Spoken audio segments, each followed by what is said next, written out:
Good afternoon. Welcome to the Wednesday, January 20th, 2021 Knox County Air Pollution Control Board meeting. We're going to begin the meeting by calling the roll. Melanie, if you would be so kind as to call the roll. Melanie DeFord, Office Manager.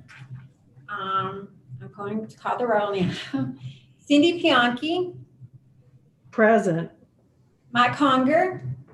Here. Robert Burns. Present. Chris Howley. Linda Reeves. Present.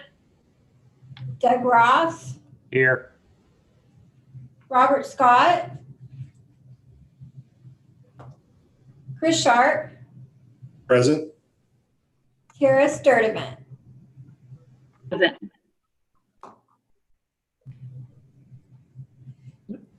Well, we have a quorum, so next item on the agenda is the approval of the minutes of the July 15th, 2020 meeting.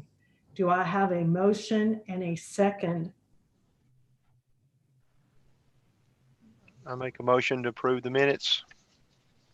Second. Thank you, Robert and Mike. Are there any changes or amendments to the minutes by anyone?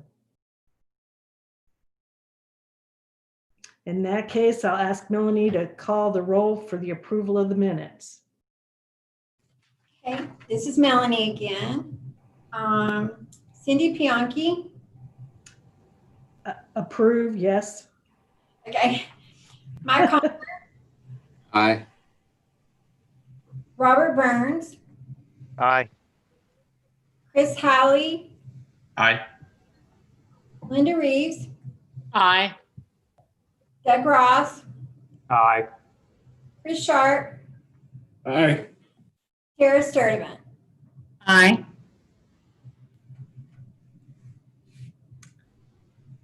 So the minutes are approved, and we can move on to, are there any amendments to today's agenda?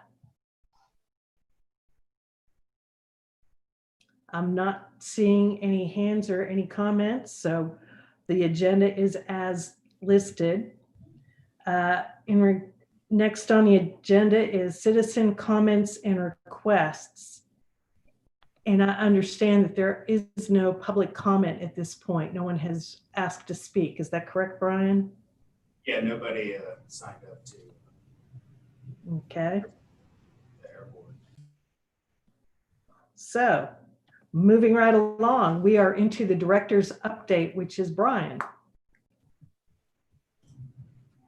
I'm Brian Rivera. I'm the Division Director of Air Quality Management, and I give the director's update. Air quality has continued to assist in the health department in the COVID-19 pandemic response. As the focus has shifted from doing contact tracing and other activities to vaccinations, we are also helping out in those activities as well. Typically right now it's helping manage the vaccination clinics that are going on in Knox County. And while supporting all these COVID-19 activities, we still were able to meet all of our grant commitments to EPA for all the work that we're required to do. So all in all, last year we were able to finish all of our main work. So that was a good thing. In doing this, now we've shifted to being in a pandemic. We've learned that we need to be more ready for electronic records and other documents. So we've built out our database that we currently use for complaints and asbestos to house our permitted records going forward. So we're going to be this year populating our database with all of our permitted records, scanning them in and uploading them into a database. And with doing this, we're also going to provide the public with a link to access to these records going forward. So this will help us on, especially with like information requests, so that we can just give them a link into our database to view our records. And it'll also help if we ever have to work remotely again from home, then our staff will be able to reach those files and continue our work, even if we can't come to a central office. Also give you another update is we've been working on our air quality website because it's been a little while since we've had a chance to look at it and revamp it. So some of my team members came up with some new frequently asked questions sections that will be posted on the website, along with updated pages for our different activities that we do, just so public is more informed about what we're doing here at air quality in the future. And to kind of give you guys an update on what's going on with the odor complaints that we've been getting at the grease trap recycling facility, known as Liquid Environmental Solutions in Knox County. This is an update from our last meeting. They have completed installing what their negative pressure system on their building to help contain the odors to pass it through their scrubber system. And in doing this, it's actually reduced the odors or surrounding the perimeter of the building.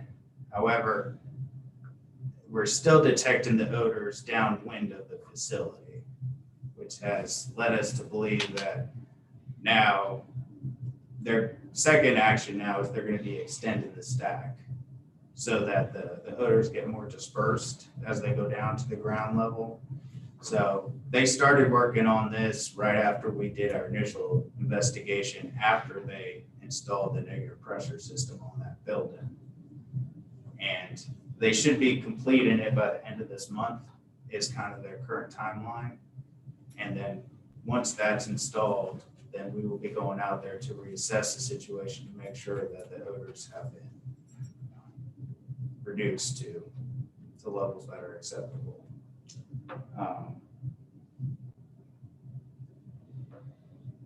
And to kind of give you guys a few updates on what's going on with EPA, as you know, the administration has changed. We have a new president, and he has nominated Michael Reagan to be the next EPA administrator. And currently in our Region 4 office, which is the one that we do a lot of work with here in the Southeast, they're going through a lot of people retiring and shifting roles. And so it's kind of up in the air at this moment right now. We're kind of in a sit back and see what's happening. And I'll be able to give you guys more information on what's been going on in the next air board meeting when it comes to EPA and all the offices. And along with that, to give you guys an update on the National Ambient Air Quality Standards, EPA chose to retain the ozone standard and also retain all the particulate matter standards. And these final decisions were published in December of 2020 of this year. So it looks like these standards are going to stay in place for the next 5 years until the next review period comes around. So, and with that, I'll hand it off to Amber Talgo, my air monitoring manager, to kind of give you guys some updates on what we've been doing on the air monitoring networks. Hi guys, Amber Talgo, Knox County Air Quality Air Monitoring Program Manager.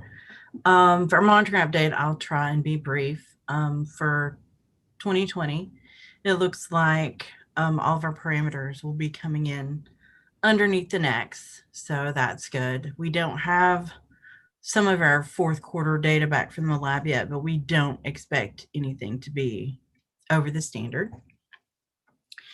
We've done a lot of work in revamping our PM 2.5 network, our older monitoring equipment. We put in 2 new T640 continuous monitors, and we discontinued our Bearden monitor. And so in the grand scheme of things, this should save us more than $13,000 just in filter analysis costs for next year. This year, I'm sorry, I'm still living in 2020. We also got 2 new ozone transfer standards that will be deploying this ozone season as well. And that's all I got.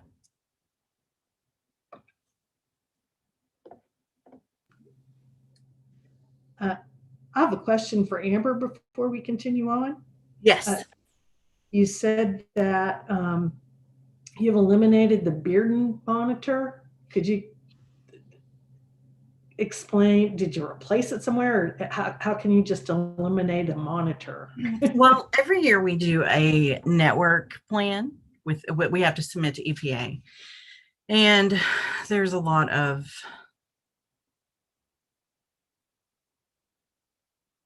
I'm sorry, my brain just went blank.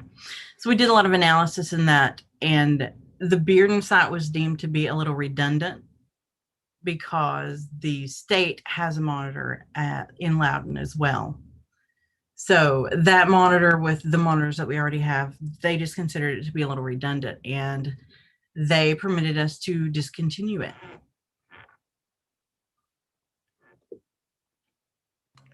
Thank you, that makes sense. So anyhow, next up on the agenda, Will is going to give us the enforcement update. Hello, I'm William Shad with Air Quality Environmental Specialist 2. Colby Webster usually gives this report, and first off, apologies, as this is usually a late item that's developed. I did not email it out to everyone, but Brian has a lot more insight on this, but looking at it and talking to him, there's not anything very high level on the activities here. There's about 34 open burning, either NOVs or warnings, about 11 NOVs out of that 34. And otherwise there are about 6 NOVs, or rather 5 NOVs and 1 warning in other violations that were identified by air quality here. Brian was basically saying, when I talked to him about it, that this is, though we have been receiving more complaints than normal, this is about the regular amount of NOVs and other enforcement activities that we get involved with per quarter. That is about the extent of my insight on these issues here. Does anyone have any questions or comments for Will?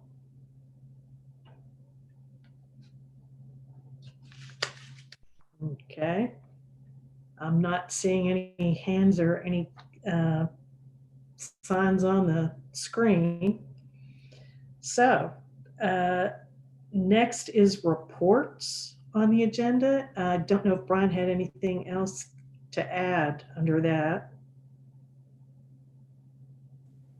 The only report I kind of wanted to give you guys is kind of an update of been talking to you guys about how the state is moving to public noticing permits, draft permits, and applications they received online versus publishing it in the newspaper.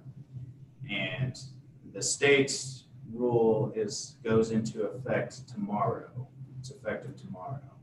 So in the April board meeting, we'll be bringing to you an amendment to our regulations to incorporate that change into our rules. Follow the state's lead on that. And also we'll be removing the public notice fee that we charge typically currently to kind of cover those expenses. As you know, publishing the paper has increased over the years. So it's the only update I have on that. Thank you, Brian. And that answers the question I was going to ask you, because in the minutes from our last meeting, which was last July, we were going to have some, let's see, it said, my guess is the state was behind on their rulemaking for allowing the public notice of construction applications and draft permits online instead of in the newspaper was approved. Air Quality wants to propose adopting this rulemaking at the October 2020 local board meeting, along with the removal of the public notice fee currently being billed to constructing sources. So that answered my question in advance, so thank you. Good thinking ahead. It had to work through their system, as they say. So does anybody have any questions or comments for Brian in regards to anything or any other business to bring up?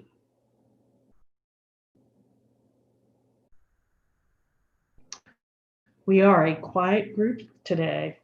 I guess we're shy being this is our first virtual meeting. So hearing that there is no other business, I would like to have a motion and a second to call for an adjournment. So move. Thank you, Linda. Second. Thank you, Tara. And on that note, we are adjourned. Thank y'all. Thank you. Thank you. Thanks. Thanks. Thank you very much. Bye-bye.